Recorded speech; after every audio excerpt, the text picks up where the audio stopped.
Okay, so we're going to make a return to the elves now, and it's been a while since I talked about the high elves, actually, at least in this context, so I think we'll do the high elves instead of Lothlorien. We'll save Lothlorien for another time.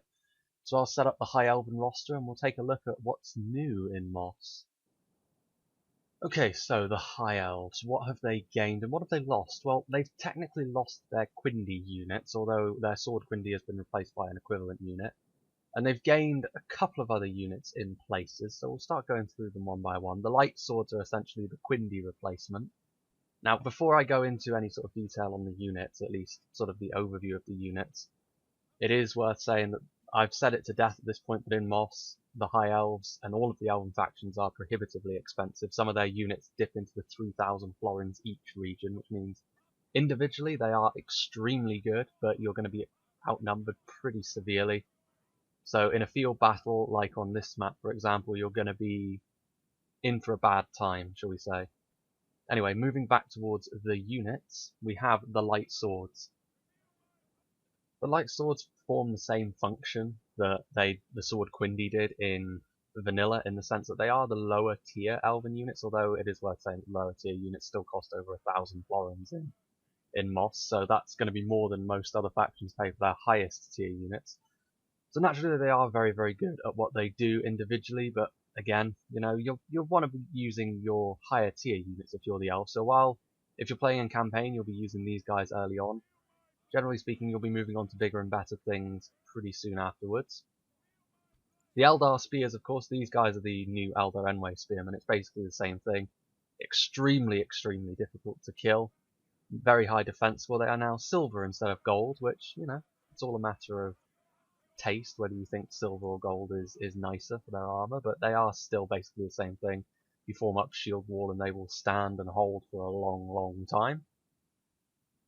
We also have the Linden Longspears. Again, they're pretty much still the worst elven unit. They are worse than the Quindy because they don't have shields. They're not as defensible. They do a bit more damage, but they just, even in this mod where the defense is higher, they tend to die off too quickly, and they can't form pike wall, which is a bit of a problem, especially when you consider that most other one-handed spear or like two-hander spear units can form pike wall, so that's a bit of a problem. And the elves now do have a unit which can do that in the Noldor Guardians. These are essentially a very nice halberd slash pike unit. So there may only be 82 in the unit, but as you can imagine from the elves, if you put these guys on the front line, they are not going to budge. You're going to have to go around them rather than through them, unless you have a lot of troops you can throw at them. They look pretty cool as well. They look like a more heavily armoured variant of the the Eldar Spears, I should say, in this submod. Very cool unit. I hope that they make a return in Reforged, because a pike unit is something that the elves were sorely lacking in vanilla. So having something which can form spear wall is very, very nice, particularly in a siege. It means that they're less vulnerable to trolls, which is always nice. This is a new unit as well. It's a sword and shield variant of their elite infantry, the Eldar Guards. So picture these guys as a less damaging but more survivable variant of their two-hander swordsmen. Very cool unit, actually. It's a gap that they did have, kind of, because their Mithlon nobles and their Smiths of Eregion were very, very expensive, not easily massed. So having more sword and shield infantry, which is where a bit of the power lies in Medieval 2, is always nice. And then, of course, we have the Eldar Swords, which are the new version of the Eldar Enway Swordsman, like the Eldar Enway Spear replacement. They do pretty much the same thing, although in MOS I would say they're better because their defense is buffed much higher. It means they're less likely to die off as quickly as they are in vanilla, which means that they are, you know, much more in line with the rest of the elves in terms of they won't die very quickly, and they will do a ton of damage. Again, I can't really talk about cost efficiency in MOS because it's not really a mod that bears cost efficiency in mind. But nonetheless, a very, very good unit indeed, especially if you're playing campaign. Then we have the Nobles of Mithlond, or the Mithlond Nobles. It's not really much of a change. They are essentially the same unit they always were. They now cost like near 3,000 florins though, so it gives you an idea of just how strong they are. Again, you know, a very, very good unit if you can afford them. This is a unit which, again, you can put your general in, although you're probably going to put your general in a unit that's a slightly higher tier unit than this. They are individually extremely elite. 82 men per unit means, you know, they're going to be outnumbered again in pretty much every fight they go into, unless it's against another elven faction, but they will They'll come out on top in a 1v1 in most situations. The only way you're going to be able to deal with these guys if you're against them is by overwhelming them, which isn't too hard considering they're so expensive that they're pretty much worth about 5 or 6 units of orcs, which is, you know, perhaps a bit more lore friendly, but it's not particularly balanced in terms of multiplayer, but they are still a very cool unit. And of course we have the Smiths making a return.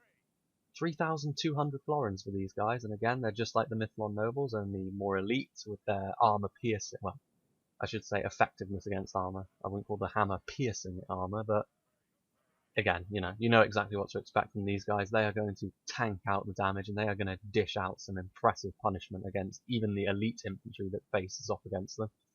Again, though, 3,200 florins is maybe a little bit extortionate.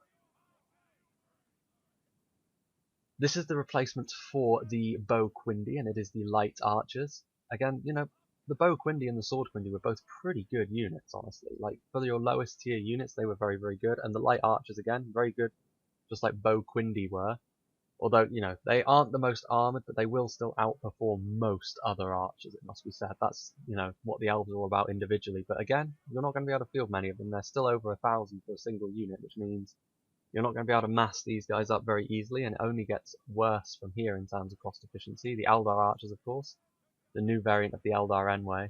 This is the best archer you can field, and, you know, they need no introduction. In vanilla, the Eldar Enway and the Sylvan Heavies were the best archers without comparison, really. The only ones that even came close were Dale's Bardi and Marksman, and in this submod, that is no longer the case. These guys are much, much better. And as the elves, if you're going to play online in MOS, then I would suggest that as the elves, you're going to need to use your archers, and you're going to need to use them well. Otherwise, you don't really stand a chance because of how few units you're going to be able to field with the amount of money you get given, unless you do custom rules, of course, which I would suggest for MOS as always. And we have the Noratirno Warriors. Now, you know, an example of the poor balancing in this mod is the Noratirno Warriors are more expensive than the Eldar Archers, and yet they're worse in every way. And it's not like you can buy 4 of these and only 1 of these. You can buy 4 Eldar Archers without the price increasing. Doesn't really make a great deal of sense, but there you go. Again, that's why custom rules are needed. Still, Noratirno Warriors are pretty much the same as they always were. They are a very, very good sort of Ranger tier archer unit. They're not as good as the Eldar Enway, well, Eldar Archers, but they are still a very, very good unit indeed. The Cavalry looks much the same for the Elves. They have the Eldar Nobles, which again, the Eldar Enway Nobles they were. The armor for these guys looks absolutely stunning, it must be said. Look at that. I like the Elven Spears as well. They look very well made and just sort of very elegant. Unlike something like the Orc Spears, for example, or Halberds.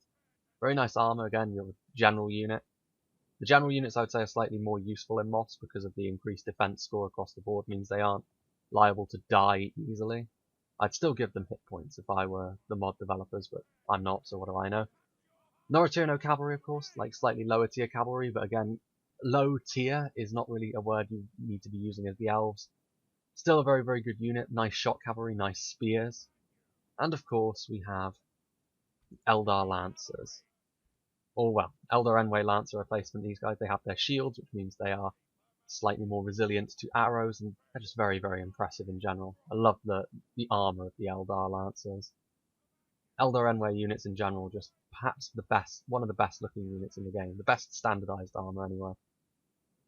And of course, they still have their bow cavalry, the Imladris Riders, which, you know, potentially very useful simply because of how effective the Elven Archers are compared to normal archers. The Elven Archers are genuinely much, much better in MOS. More so than in vanilla. They are obviously the best in vanilla as well, but here the gap is more extreme, which it needs to be in order to give you some sort of advantage as the elves, because Lord knows it isn't going to be numbers. Anyway, this is the Elven roster. It's not particularly big. Of course, they do have a ballista and a catapult as well, but that doesn't really need mentioning.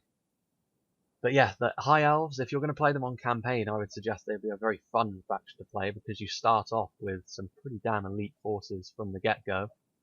Online multiplayer, though, it's a little bit more sticky because of how, 3,200 for a single unit is a little bit extreme, especially when the Arnor Knights, while you can't really compare them to the Smiths of Eregion, 470 each, and you can have 4, it's not really particularly good. Again, I know that cost is not really the main focus of this mod, but even so, that is worth mentioning. If you want to play MOS online, you're going to need custom rules, especially if the elves are involved. But you can't deny that the Elves one of the best looking factions, and it's only gotten better, I think. I think I do prefer the gold armor, but some of their new units, like the Sword and Shield Infantry, and particularly these Noldor Guardians, I can't wait to see. I've seen what the Elves look like in the Reforged mod, and I can't wait to see them, the High Elves as well as the Sylvan Elves in that. So anyway, that was the High Elves, and I think next we will make a return to the Kingdoms of Men. I don't think I've done Rohan yet, in terms of the MOS changes, so I think we will do Rohan, because they've got some new interesting additions which are worth mentioning, and I hope to see you there for it.